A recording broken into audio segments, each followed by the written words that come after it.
So, a little bit about Dr. Ivan Joseph. He is joining us from Halifax today. For a decade, he served as the Director of Athletics at Ryerson University in Toronto and is now the Vice Provost of Student Affairs at Dalhousie University, where I graduated from, where he leads the university's effort to promote interconnectedness and belonging among a diverse student body. Along with being a senior academic administrator, a consultant, and a speaker, Ivan contributes regularly to publications like the Huffington Post and the Globe and Mail. He also wrote the 2017 book, You Got This, Mastering the Skill of Self-Confidence, and delivered a TEDx Tech talk called The Skill of Self-Confidence with over 18 million views on YouTube. And I am a few of those views. I've watched the keynote. It's amazing. You should all watch it. So thank you for joining us today, Dr. Joseph. Thank you. Thank you for having me. It's a pleasure to be here. And you're going to be speaking to us today about grit and resilience. Is that correct? That is correct. So, can you tell me a little bit about grit and resilience, maybe just a lowdown before we get into the meat of the presentation? Yeah, when we speak about grit and resilience, we're really talking about one's ability to respond to setbacks. We all know that people are going to go through things, and what we want people to understand is that grit and resilience isn't something that's you're born with, or it's this magic silver button. It is something that you can really develop. And today I'm going to share a few stories about some folks who I've encountered with it, and then kind of leave you with some real concrete, tangible things that you can kind of hang in your bucket, and some tools to help develop it in yourself and people that you're around. Awesome. Definitely some real applicable information for the delegates that are here today. Definitely some skills and lessons that we can take from this and apply to our advocacy. For the delegates that are joining us today, we are going to be utilizing the Q&A function in this session. So if you scroll down in your WebEx browser to the bottom and click More Options, there is a Q&A button enabled. You can then type in any questions you have for Dr. Ivan Joseph throughout the whole session. And I will ask them for you. If you wish to speak verbally, turn on your mic, turn on your camera to ask your question towards the end of the session, just put in @ symbol at the beginning of your question, and I will see that, and I will make sure that your mic and or video is turned on so you can ask those questions. If you don't want to be visible or don't want to speak out your question, just type it like normal and I can ask it for you. So we're going to jump right into the presentation now if you're ready. Ivan, and during that, I will turn off my mic and video and give you the floor. Is there anything you need from me before we start that? No, we're good. Presentation sounds so formal. I'm just going to have a chat with the folks on the other end of the camera. So I'm ready when you are. Perfect. I will go incognito for now. And if you need me at any point, just let me know. I'll see you in about 20-25 minutes. Take care. So I wanted to share with folks my story, and I thought I'd start with letting people know what's behind kind of that fancy bio. Because in the front, and it looks really nice. The bio is about the national championship or the PhD. I've been lucky enough to work with NBA athletes. I've been lucky enough to travel the world. In fact, just I guess 2 months ago now, I was in Santo Domingo in the World Cup qualifiers. And while there's been lots of successes, which is what people really see, nobody really sees all or knows about all this stuff behind the scenes. And so I thought I would share with you some of my, I'll say, little stumbles. And so stumble number one, right? Cut from high school soccer team. Even though I'm the national championship coach, I was cut from my university soccer team. Even though I was a national championship coach, when I got a soccer scholarship, I was benched for the entire first year before I became captain in all conference. What people don't know is I got kicked out of university. In fact, I hid that from my parents. They didn't hear about it till I was 38 years old, and they read about it in the Globe and Mail. It's never a really good story to tell your immigrant parents who sacrificed everything and started with nothing, and so that you could get ahead and did whatever it is that you basically threw all their sacrifices away and kind of just wasted all your opportunities. So I hid that from them, and I worked in McDonald's for the longest time. Before I was a championship coach, the first job I applied to, they said no. The second job, no. The third job, no. In fact, even when I got to Ryerson, I had been credited with being fortunate to rebuild and rebrand Maple Leaf Gardens. But the only reason I got that job is because nobody else wanted it. And I know there's a couple of Ryerson alum here, but Ryerson athletics at the time had a very poor reputation. It was always a school and an institution that was underperforming. So the thing is, in spite of all those, I'll say, stop outs, failures, in spite of all those setbacks, I still managed to achieve some level and modicum of success. And for me, it was this thing about grit. And I want to share with you what grit and resilience really means. And I want to start with it so that everybody understands the definition. You heard me earlier in the introduction say grit is about your ability to achieve the task despite obstacles and setbacks, right? How does one persevere? And that's a fancy term, but really it is, if you fall down, do you get up? If you have failure, do you try again? And how do you develop that grit and resilience? And what is it, and how does it become such this amazing fancy buzzword? You got to remember, it goes way back before there was that fancy word grit. There was a word called mental toughness, or there was a word called perseverance or persistence, or if you're in a different field, the word is hardiness. Whatever the word that you want to use, it's that genuine belief in your ability to accomplish the task. And so there's a lady named Angela Duckworth who's out of the University of Pennsylvania, and I had the opportunity to work with her, and she kind of helped me a little bit along the road with my dissertation. And she was interested in figuring out what makes successful people successful. And she looked at musicians, she looked at artists, she looked at lots of folks, and she found this common theme amongst all successful people.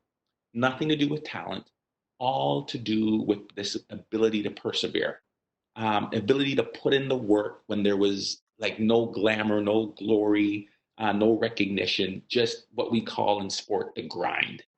And I think one of the stories I remember, and don't quote me on this, it was about, I think it maybe was the Beatles. And everybody sees the Beatles as this overnight success, but it doesn't, nobody talks about how many hours and hours and hours and hours they spent in those bars doing whatever it took to get a gig.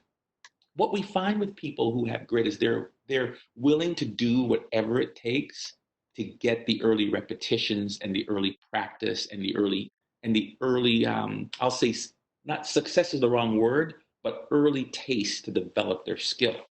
And so when I want you to think about today is, what does grit mean to you and how should you develop it? Duckworth, when she started looking at this and she recognized it was about persistence and perseverance and willingness, she developed these 9 questions. I don't give up despite setbacks. I'm able to have long-term goals. I don't mind working hard and deferring my immediate success. She picked these 9 questions, and they've changed over time, but she picked these 9 questions and she gave them to the West Point military folks. And the West Point military folks were really interested in saying and seeing who would make it through what they called beast barracks, this really tough week of military academy where people didn't get to eat all the time on the regular schedules. They didn't get to sleep the way they needed. They had to exercise. It was just really, really hard because the military was trying to develop their officers. And they found that there was a really high dropout rate. I was like, whoa, we keep spending all this money recruiting players, yet folks are dropping out. There's got to be a better way. And so the military would do a physical standard test. They would do the IQ test. They would do the SAT. They would do the fitness run. They would look at your GPA, and they'd put all these questions together and they'd spit out this number and it said, people who scored at this number in all of these tests, they're more likely to be successful. Okay, all right. Well, Duckworth came in and she said, you know what? That's good, but that's 100 questions. I think these 9 questions here are going to be more reliable. And she developed this thing called grit scale. And this grit scale was more reliable than all of those things combined, predicting who was going to be successful and make it through those beast barracks. And so people are like, whoa, what's going on here? So then people started paying attention to it. And then all of a sudden companies started, and soccer coaches started paying attention, and academics started paying attention, and employees started paying attention. And then just regular old Joes like me started paying attention because we are all interested in being successful. And so when we know it's not about talent, and we know it's not about technical skills, and we know it's not about your academic preparation, if it's about grit and we know what the definition of it is, then how can we define it or not define it, how can then we develop it? And so let me share with you a story about a soccer player. His name is Kyle. Kyle was this amazing soccer player that he played for me at Ryerson.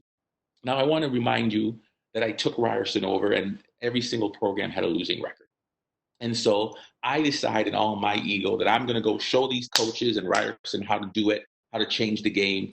I'm going to take over the soccer coaching program. And I'm a national champion. It should be easy. I'm going to, ride off on the coattails, and nobody can give me any excuses why we can't win. So with all my hubris and pride, I take over. And in those first 2 weeks, I lost more games than in my previous, honestly, 3 years. And I remember just sitting there, just feeling just devastated, failure and failure and failure, and starting to spiral down.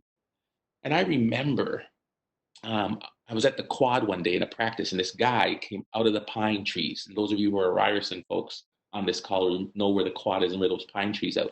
And this guy says to me, Coach Mann. I'm like, yes. Coach, man, I've read your book. I've seen your video.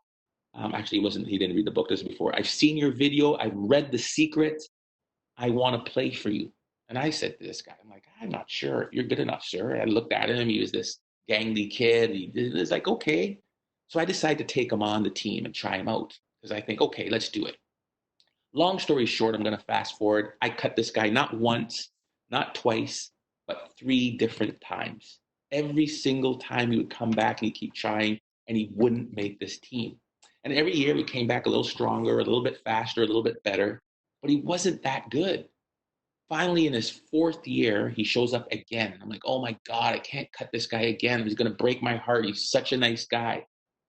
Well, we're down to 100 players. We're down to 75. We're down to 50. We're down to 25. We're down to the final 3 players. Long story short, this guy makes the team. And I say to this guy, he's like, oh my gosh, I can't believe how you made this team. And he's like, well, coach, I wouldn't give up. And I'm just like, well, why and how did you choose to come back time after time after time? And he said something to me that will stick with me for the rest of my life. He goes, Coach, no offense to you. I know that you're a fancy coach and all that, but I am the only one that knows what I am capable of, right? I am the only one that knows what I am capable of. And what it really taught me was about, there's lots of people that are always going to tell you things, right? Experts, credential, bosses, whoever it is. But that player, Kyle, didn't give his power away. And what I mean by that is he didn't take my feedback and let it decimate him. And you want to think about it. Like, look at it. I've coached the World Championships. I've coached the Olympic Festival. I've won national championships. I've blah, blah, blah, blah, blah, blah, blah, blah, blah. And that big pile. If there was anybody that should have said this, Kyle, you're not good, it should have been this expert. But Kyle's like, no offense, coach, but I know what I'm capable of. And so the 2 pieces there, you know what you're capable of, and who do you give your power away to? Those 2 things are key. Think about it. How many teachers have you let dissuade you from your goal? How many professors, ex-boyfriends, ex-girlfriends, some workmate or cubicle person, somebody from the store, Loblaws, the mail woman or the mailman, you're never going to do it. You can't do it. If you're not careful, you will stop your goal, pursuing your goal before you've tasted success, all because of some stranger that you just decided that their opinion is the most important. I want you to really think about that. There's lots of people that are going to tell you you can't do it. Get away from the people who will tear you down. All right? There's lots of folks who won't believe in you. And if you're not careful, you'll start to believe them. You can't do that. You're no good. Oh man, your idea is ridiculous. Those are negative, critical, sour people, and they drain the energy from you and from everybody around you. I want you to be really careful in who you choose to associate with, who you choose to invest your time with, and who you choose to be a part of your inner circle.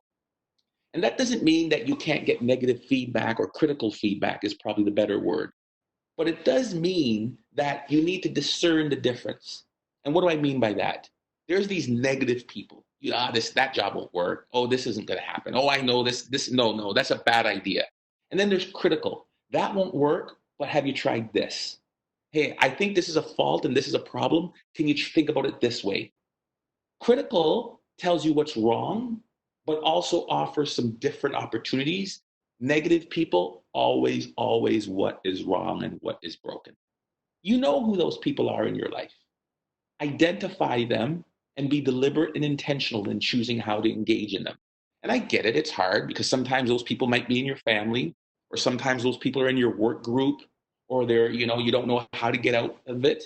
But figure out ways to limit them, right? It might not be you can cut them off cold turkey, but can you limit their interaction with you? And most importantly, don't give your power away to them. Recognize it, yep, okay, and then find out who it is that will really invest in you and believe in you. Because if you're not careful, your thoughts influence your beliefs, which influence your actions. I want you to think about that. Your thoughts influence your beliefs, which influence your actions. So number one, we just talked about it. Get away from the people who are tearing you down. If you want to develop grit, okay, don't give your power away. Okay, recognize the negative and critical, and move towards the critical people. But you have the ability to think, and that will change your behavior, which will change your actions. We always talk about the power of affirmations. And when I do, people think, oh, that's voodoo. I don't really believe in it. I don't know if that's really right. I'm a firm believer in what we tell ourselves we become. I use 3 affirmations a day. And if you watch my self-confidence video, you'll know a couple of them. Nobody outworks me. I can learn anything, and I am the captain of my ship and the master of my fate. Sometimes when things are out of control and I don't like, oh my gosh, I'm feeling overwhelmed, stop. I got this. Right? Sometimes when I'm like, I don't like this guy, or like, oh, this or that, and I feel negative energy, negative thoughts, I just remind myself.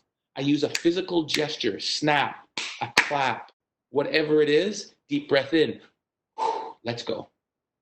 Replace all that toxic negative energy that you might be telling yourself and infuse it instead with a positive statement, a genuine, crisp, specific statement that you believe. I'm not saying I can fly. I'm not saying I win $1 million. My affirmations are about things that I genuinely believe to be true, that I have control over. Nobody outworks me because I can show up first and I can leave last, right? I can learn anything. I may not learn it as quick. I may not learn it tomorrow. I may not learn it next week, but I can learn anything. And at the end of the day, I truly am the captain of my ship and the master of my fate. Sometimes when we start blaming everybody else for all the things that are happening, we don't take responsibility and accountability.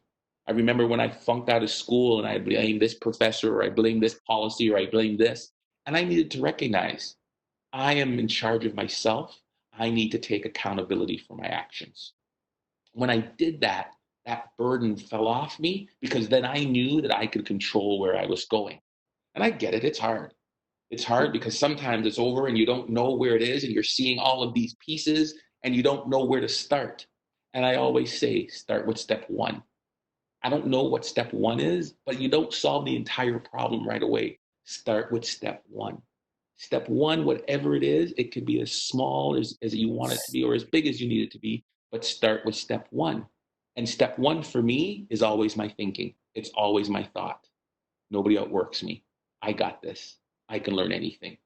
We know that if you use 3 affirmations a day and you are in the artistic or creative field, you are something like 19 or 20% more productive in what you put out there in the marketplace.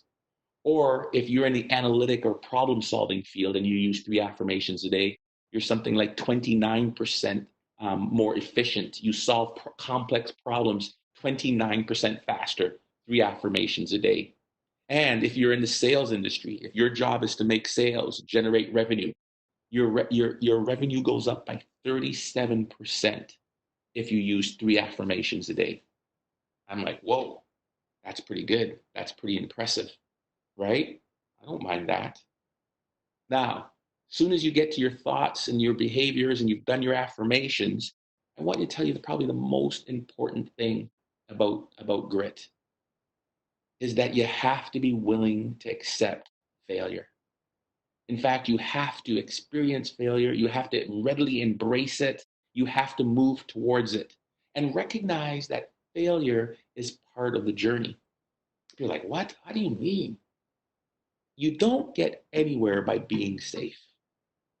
Huh? Think about that. Whenever I have my very best athletes, my very best leaders, the ones that are at the very top of their games are they're probably the ones that have had more misses than home runs. And I think about that is that, and we'll say it, more misses than home runs, more missteps, more debacles than hitting it out of the park. You cannot be excellent and exceptional without the ability to realize that failure is part of that journey. But it is how you choose to interpret failure that really sets you apart and says you have grit. I don't know if anybody remembers the movie Chitty Chitty Bang Bang. If you are, you're about as old as I am, or you're a Disney lover. But everybody should see Chitty Chitty Bang Bang. Here's an interesting sidebar, not related to anything on this topic, but the author of Chitty Chitty Bang Bang, believe it or not, is Ian Fleming, also known as the author for James Bond. But that's another story. There's a famous scene in Chitty Chitty Bang Bang where the guy with the car is caught and he's in prison and he's in the dungeon, and the king takes him in the dungeon, and these old guys and with gray beards are there trying to figure out how to make the car fly, right? Chitty Chitty Bang Bang is about this magical story about this magical flying car. And so there's another car in there, and this king is trying to do it, and he captures the flying car and says, "Come in here." I think it's Dick Van Dyke. "Come in here and help us." And these guys have been here forever. That's why they've got these gray beards, and they've failed time and time and time and time again. And I remember the actor, Dick Van Dyke, whatever, I can't remember the name of his character, says, "Oh my gosh, aren't you, how you failed so many times? How come you haven't stopped trying? I can't believe it. How come you haven't given up?" And the old codger says, "Hey, Sonny, every time I fail, I know I'm that much closer to the truth. Every time I fail, we're that much closer to solving it." Gritty people, can you interpret your failures differently? Can you recognize that that is the only way to get to where you're going? And so embrace it. If you don't, you have this thing that's known as maladaptive perfectionism. And think about that. When you're perfect, when you're trying to be too perfect, and perfect gets in the way of you risking and wanting to put yourself out there, it becomes maladaptive. The soccer player who doesn't want to take a risk in the final third and make the pass for a goal because he doesn't want to make a mistake. The person that's getting ready to give a presentation and won't take a risk because they better play it safe. Nothing excellence comes from people playing it safe. You'll keep your job, you'll do all the things you're supposed to, but the great people, the true success, the excellence comes from those final moments where you think there was no way I was going to make it, and boom, on the other side of it, this magic, this amazing aha moment happens. But the most important thing is when you interpret that feedback differently, what do you continue to tell yourself? And that goes back to your thoughts. I got this. I'm okay. I'm with this. I'm here. I can see the end. I want to leave you with one last closing, Mark, because I know I was only supposed to speak for 20 minutes. But if you know that how you pick yourself up despite setbacks is a definition of grit, and you know that in order to get grit, that you're going to have to try something, you're going to fail along the way, and all of this, probably the last and most important thing is, are you willing to persist? Are you willing to truly persist? And persistence doesn't mean doing the same thing over and over and over and over again. Sometimes when I tell the story about Kyle, who was cut 3 or 4 times, people are like, well, if I just keep going, it'll happen. Every time he came back a little stronger. Every time he came back a little faster. Every time he came back a little bit more technical. Are you willing to put in the time to hone your craft, to hone your skill? If you're doing a presentation, do it once in front of your mom or your dad or your uncle or your auntie. Do it once next time in front of 2 or 3 or 4 friends. Do it next time in front of 5, 6, 7, 8 friends. Get the feedback that you need. Don't tell them, oh, it's great. You know how your grandma always tells you do excellent no matter what? Get a grandma that's like my grandma. I think you can do better. Get a grandma or a friend who's willing to look at it and say, I think you can do better. Here's where I see some improvement. You have to be willing to practice that repetition hundreds and hundreds and hundreds of times to get to the skill of excellence. And now you may say, well, I don't need to be excellent. I just want to be good. It still takes repetition, because in order to be resilient, in order to be gritty, you have to feel confident. You have to feel, no matter what, I know I'm good. It doesn't mean that persistence and perseverance is going to happen overnight. Persistence and perseverance for some people takes years. It took me 10 years to land a job as vice provost. I remember applying at year 3 or 4 and not a single bite, not a nibble for on my resume. And in year 10, I put out 6 and I got 5. You have to be willing to do the things along the way, no matter how small or how simple, in order to prepare yourself for success. I used to always talk about it as, are you willing to show up first? Are you willing to stay late? Are you willing to clean the toilet? Are you willing to wash the floors? Sometimes we want to sit right away in the corner office with a big fancy leather chair and we want immediate success. I'm afraid that life isn't fair that way. It doesn't work that way. Maybe for some folks, but not for me, right? And probably not for many of you out there that might be listening. We got to claw our way to the top. We got to put in the work. And you have to recognize that sometimes it's got to be twice. Sometimes it's got to be 3 times. And you got to put your hand up and be recognized and be counted on. But if you're willing to persist, if you're willing to persevere, if you're willing to hone your craft, I guarantee you excellence will come. If excellence comes, it's your job and your responsibility to grab it and ride it and seize it. Don't think that you're lucky. You prepared yourself. You put yourself in that position. It went back right where I started. When Duckworth said, what separates those folks? It's the ones that put in the work and put in the repetition and put it in no matter what. No matter what how many doors were slammed on their face, no matter how many people said they couldn't do it, they had this genuine belief in their ability to accomplish the task despite setbacks. And that is grit, ladies and gentlemen. And that is grit, folks. I wish for you that you will recognize how innately talented you are and how great you are, but don't believe that that talent will do you any good. The most important thing that you have is your unwavering belief. And if you can harness that, then no matter what you do, you will outshine those folks who rest on talent alone. Thanks, folks. I appreciate you tuning in. I look forward to your questions.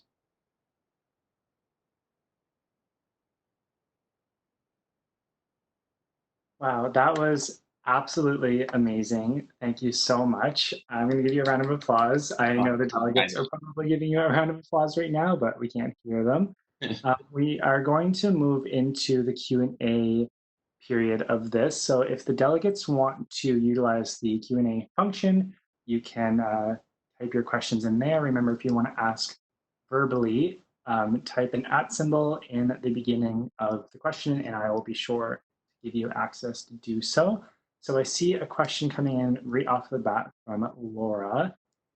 She wants to know, what if you have mental health issues that make you more self-critical or make your self-confidence lower to begin with? Yeah, let's be quite honest. It's not just your people with mental health issues that start with lower self-confidence. Anytime you move in a new position, you're going to feel like you don't belong. Imposter syndrome. I'm not sure if I can do this job. I was a 38-year-old man with a PhD, and I wanted to quit my job. When I showed up here as a vice provost, I wanted to quit my job. There's lots of folks that feel like I'm not sure I can do this. And so the most important thing I will tell you that I did during all of those times was I wrote a letter to myself. And I talk about this in my self-confidence video, but my letter to myself reminded me of all the great things I had accomplished in my life. And they were simple things. I chose the right woman to marry. I had 3 kids. I graduated from high school. I started a soccer team. Whatever those 4 or 5 things are, or 10 things, I took that letter and I read it to myself every single day because I wanted to push the easy button and go back home. I needed to tell myself that over and over and over again because my self confidence was at the bottom of the barrel. And guess what? Everybody here will go through it. You'll go through it sometime. And if you don't, then you're not pushing yourself. And so when you say that, you know what, it's starting here, then write that letter to yourself and find the people that you know that it feeds you. You know who those people are, whatever that cohort is. It doesn't mean that it's going to be magic overnight, but it is a skill that if you write that letter and you use those affirmations, scientifically research backed, your mood will change, right? There's other things you can do, but those things will help you move in that direction. Awesome. Thank you. I actually resonate a lot with that answer. I don't write a letter to myself, but what I found really helpful is I write lists, physical lists at the beginning of every year that have my big term or my long term goals on them. And I'll break down smaller lists throughout the months of what I want to accomplish and kind of use them as means to motivate myself. So I think those are very similar to how I go through my journey of grit and resiliency. So thank you, Laura, for that question. I have another question here from Caitlin. She said, how do you see the effects of this unprecedented time manifesting in the young adult student/student athlete populations as compared to other population groups? It's a good question. I can't say about how's it compared to other groups because I'm not out there, but I'll tell you what I'm seeing in the population group at Dow and amongst my own kids who are 21, 20, and 17. There's anxiety and increased levels of anxiety. There's uncertainty. You've got a group of students that are coming out of high school that haven't had their traditional rituals and closing and ceremonial handoffs, so they don't have an ending. And then that same group, unfortunately, is like, are we going to even get a beginning? When we get to university. That's all they've been thinking about. They've missed their prom, they've missed their goodbyes. Yeah, that could be said for university students as well as they've moved through. And there's no jobs for the summer. There's pressures on them. And typically they've had the ability to go in their cohorts, to have their support groups, to be engaged physically. There's something to be said that I get it that we're connecting in Zoom and we're connecting, but the physical touch, the ability to engage and feel the heartbeat of somebody. That's my own personal belief. There's something missing. And so there's lots of tests that are looking at now and saying, what will be the effects of cooping people up and not being able to build relationships and cohesion? What will that do? And we don't know now, and we won't probably know till 6 months, a year, and 18 months from now. But I am seeing an increase. We are seeing at Dow increased recognition of stress, increased desire and need to access mental health supports, and not knowing how to, because again, now you've got, okay, we're at this, we can't go with your same person because now you're back home. How do we link those? How do we link you with that support system? We know that, sometimes the professors aren't being as, I'll say, flexible as we need them to be. And so now we've added all these other stressors on them. It's enough that you've got regular school. Now you got to do it asynchronously online. You don't have internet. You might be too embarrassed to ask for a computer that you want to out yourself. So all of those things are compiling. But what I'll tell you is reach out, right? Reach out and force us at Dal or wherever your institution is to be flexible, because we'll work with you, right? I think sometimes the young people feel like they're all alone on this, and they're not. Absolutely. I love the note there about reaching out. It's really important to recognize the supports that we do have in our communities, especially our academic communities in this time. So it's great to hear people like yourself who are on the senior academic administrative side kind of encourage us to do this, because a lot of people are scared in these times to reach out for help. Um, Kind of relating to that question, we have a question from Hina. Shout out to Hina. She was on the chapter with me at Dal in my 4th year. She's speaking as an alumni today, and she wants to know if there are any steps being taken at Dalhousie to build grit in students, and do you have any recommendations for how we can advocate for resilience building resources on post-secondary campuses? Yeah. So we've done, and Dal's not alone in this. Many campuses have upped their mental health strategy. You need a campus-wide strategy, and there's lots of student advocacy happening at the provincial and the federal government level, which is where it's needed in order to expand those that can offer and deliver services. Sometimes, and that there becomes a turf war about who can serve. Is it a social worker? Is it a psychiatric person? Is it a nurse? And we need to get past that and really move towards a mental health strategy that's more proactive. And what do I mean by that is, like, sometimes I feel like we're on the back end of serving students and we need to be on the front end. And what I mean by that is, how are we making sure that there's a network? How are we making sure that professors are thinking about, like, is it really about making students fail, or is it about making sure they can navigate the processes? Are we willing to be flexible and recognize that there's stressors on there? Why does every exam need to come in a 1 week period? How do we make sure that students can have access to you with office hours? How do we make sure that there's meaningful connections between all of the folks? And so that's the front end. And so we're doing that. We're working on that at Dow by hiring some additional staff and supports to think about mental health. Instead of mental health, we want to change that term to mental wealth. And mental wealth for us at Dow, we're talking about it now. It's about building skills, coping skills, and informing and educating our faculty and staff about the intake process and how to create and help develop the well-being in our students. This won't happen overnight. This will probably take a decade at best. But if we can get them to move from the traditional thinking of, I am a gatekeeper of education, towards how do we support you in this river that we're going on, I think great things are going to happen. And we're starting to see it already. Fantastic. I love to hear that Dow is taking those steps as a Dow alumni myself. I really love what you said about kind of working on building these coping skills, because I know myself as an advocate, and what some of my fellow advocates are pushing for right now is more prevention and intervention and building of resiliency skills rather than what we're seeing with crisis reaction. I think there needs to be more of a shift towards helping students before they reach these stressful and crisis situations. So good to hear that Dahazi is taking those steps. I do have a question from Emily Sather here, but she wants to speak verbally. So I'm going to work on getting her mic and video access right now. Emily Sather. You're a panelist and you should get mic and video access in just a moment.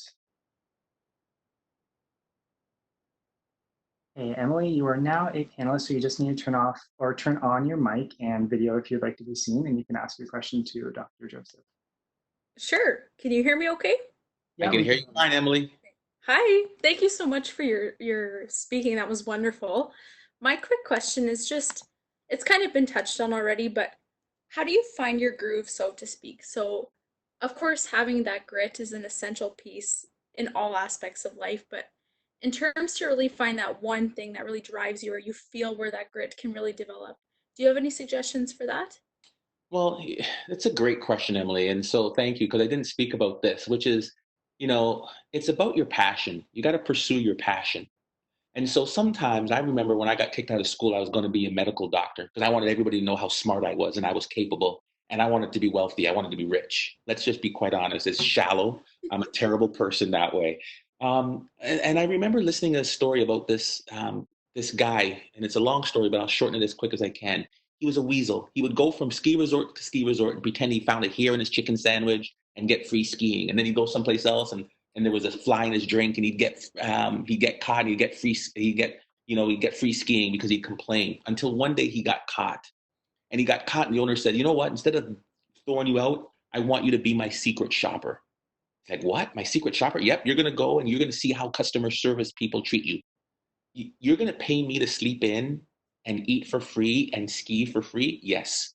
And he did that. And because he never felt like he was working a day in his life, he worked his way up from there to manager to boss and he owned his own like big fancy ski resort. I heard that story, and the teacher said the moral of that story is to find what you're volunteering to do right now and find a way to make it your job. I'm in my senior year of university. I wrote the MCATs. I'm going to medical school, and I recognized that I was choosing the wrong job. I was doing something for status and title and recognition. I was Mhm. always a volunteer soccer coach. If I could be a soccer coach, I would be successful. And so I told my immigrant parents, I'm no longer going to be a doctor, and I wanted to be a champion soccer coach. I never felt I worked a day in my life choosing what I volunteered to do. And here's the kicker: excellence came as a result. And most importantly, and I say this to be, my happiness was there as well. Success came. I ended up becoming a doctor anyway because I wanted to. Everything I did was learning to be a better soccer coach. I became a PhD in sports psychology. Boom. I make as much money as any doctor because I am a soccer coach. Because I am the very best soccer coach. Don't worry about money. It will take care of itself because you will be recognized. Let me ask you this, Emily, if I can turn the question around. What is it that you Oh boy. volunteer to what is it that you volunteer to do right now? So COVID has definitely had an impact on it, Yeah, but for I sure. really enjoy getting involved in the community anywhere I can. Specifically, I really enjoy volunteering with youth and elderly populations. And so that looks like all sorts of different activities, but Yeah. Can you imagine? and I love it. Figure out where that career path is. It a nursing home? Is it the public libraries? Like, oh my goodness, like all of those jobs I think about, like, oh, is it in this with the youth? Is it with the Y? And I'm just talking out loud, but Mhm. that's where you've got to think about it, right? And I don't know what's your major. I'm in social work right now. It's my wife's major. Great major. She has good taste. Excellent. Thank you, Emily, for your question. Thank you so much. I appreciate it. My Thank you. pleasure. We're going to perhaps go through two or three more questions. We are coming to the end of our time, but there are a couple more questions I want to forward to you before we finish. One of them is from Giselle wondering, do you think part of grit and resilience is knowing when you need to rest or take a step back? Absolutely grit and resilience. It's about your passion. It doesn't mean that you go 100 miles an hour. You need to pay attention to your tells. And what do I mean by that? You know when you're getting stressed. And so there's some early tells. When I was young, the skin on my palm used to peel. That was my physical cue that obviously there was a physiological reaction happening. My body was telling me. And when I didn't pay attention to it, I got sick. When I start not remembering where my wallet is and my keys are, that means I'm going too hard. Grit and resilience isn't about go, go, go, go, go, right? It's about your ability to accomplish your task despite setbacks. And so you can accomplish your goal if you're always going 100 miles an hour. Sometimes you got to take a week off, a month off. During COVID, I was going for about 4 weeks in a row. Now, there's times where I'm taking a nap in the middle of the afternoon. Don't tell my boss that, but yes. No, and I've told my boss, right? Because the job is never over. And people and corporations, sometimes they will make you do as much as you want to do and you're willing to do. But if you don't say no, and if you don't pace yourself, you'll burn out and you won't be your best self and you won't have the coping skills you need. Most important, listen and pay attention to your tells. Know what they are and pay attention to them. I agree so much with that statement of knowing your own signs because it's something that I've worked on a lot through my life. And I think it relates a lot to what you said about maladaptive perfectionism because a lot of people think they have to keep going, going, going to be perfect. But I think it comes down to being critically aware of yourself and learning how you can turn challenges or setbacks into constructive growth rather than this catastrophic event that you need to push through and keep going. It's okay to take a step back. It's okay to take time. Mm-hmm. So I have two more questions for you here. I'm sorry if I don't get to everyone's question tonight. Just going to be cognizant of the time we have. The next question is from Care Bear, wondering about failure. How do you push through failure when you're so close to the finish line, but you feel too discouraged to continue? For example, from the third failure to the fourth victory. Yeah, that's a great statement, right? And so one of the things that's helped me is, I'm mindful of, and I've watched a lot of videos and read a lot of books. I'm mindful of how many failures some of the greats have had before me. And so it's not three, it's not four, it's not five, right?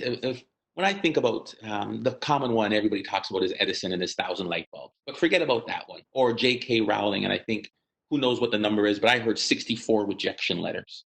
But I just think about myself and how long it took me to get here to be a vice provost. I've probably sent out 150 applications to get here. Everybody only sees me here. I think about when I was the athletic director in Canada. I became the youngest and first Black athletic director in Canada. And everybody only sees that. But they didn't see that at one time I was the guy that flunked out of school and was the oldest. I graduated at 27 years old, the oldest undergrad. And so I think the most important thing to recognize is the only expectation is you need to let go of that timeline that you're running on. And to me, it's about not yet, right? Let go of that imaginary thing that you're putting on yourself, right? Leonardo da Vinci's best works happened after age 40. A friend of mine just graduated from medical school at age 55, right? Let go of that pressure to achieve immediately. I love that. I love the throwing out the timeline that you've set for yourself, because it's a big thing that I've incorporated into my life. And I really internalize the mantra, everything happens for a reason. So if I'm not succeeding on the track that I set for myself, I have to reassess and reevaluate and find a new path to go along. So thank you. Our last question, I'm going to read out here in a moment. If I did not get to your questions tonight, I am really sorry. We only have so much time, but please, please, please take your questions and ask them to Ivan on Twitter. What is your Twitter handle for the delegates? I think it's at Dr. Ivan Joseph. Okay, we will be sure to forward that to the delegates if you folks want to ask questions that weren't asked today, or if you think of some that you didn't I'll be think of. happy to answer them on Twitter, Awesome. either privately or wherever you ask. I'll be sure to reach out. Perfect. So our last question is, you had mentioned about eliminating and limiting people in our lives who suppress our abilities. How to do this when it's someone really close to you, and how do you explain this to them without hurting them? Well, I think one of the things is that you can't be responsible for somebody else's feelings. So let's make sure we're clear there, right? They're going to feel how they're going to feel. You have to send that message with kindness. It doesn't mean an empathy, but you can own their reaction and their connection to it. But the longer that you try and be indirect and be gentle or whoosh, then you're not sending the clear message. You need to be clear in your message, and that message is, you know what, Frank, this relationship is not good for my mental health and well-being, right? If you don't mind, I'm going to try and limit our interactions moving forward. And here's what that looks like. And it's really important that you're that concrete. Here's what that looks like. So you're setting clear boundaries and expectations. I don't want you calling me anymore after 9. I don't want you texting me. Can we only interact at the office or whatever that is? And you know, you can't feel bad about that. That person has earned that reputation and they've not invested in that relationship. And so you can't own that and feel guilty about that. Absolutely. I think it has a lot to do with what you said about interpreting feedback. So you can take whatever feedback you want in whatever way. But if you're giving that feedback to someone else, you're not the one that's going to be responsible for the reaction. It's up to them themselves. So I think it's a lot of up here. And I like what you said about being direct and not moving around the question, not moving around the statement that you need to make. You have to do what's best for you in the end. I think that is all the time we have today. I just want to say a huge thank you for joining us here today. I absolutely loved your presentation, and I know the delegates definitely got a lot out of this. Again, thank you. It's awesome to see a fellow Haligonian joining me at the Jack Summit today. I know there's a few Nova Scotian delegates here, but it's nice to see a presenter from Halifax as well. Is there any final words or comments or anything you'd like to say to the delegates before we go? I'll say this, and it's the last question. I'll answer it. It's like, you know, about fake it till you make it. No matter how many people you see with fancy credentials or anything, we've all felt like we didn't belong. We've all felt this fake it till you make it, imposter syndrome, whatever you want to call it. And I encourage you to always act as if, the as if principle. Act as if you belong. Trust me, I've spoken to presidents and vice presidents. We all are scared behind it. There's this bravado that we put out there, but we're all faking it till we make it. And so don't be ashamed of that. Embrace it. Your turn will come if you work hard and you prepare. Thanks. Awesome. Thank you. That's all we have for you folks tonight. I hope to see you at all the other keynotes and collab sessions and workshops. But for now, go get some rest, eat, drink some water, and we will see you back here at the Virtual Summit Experience tomorrow. Good night, everyone. Take care, folks.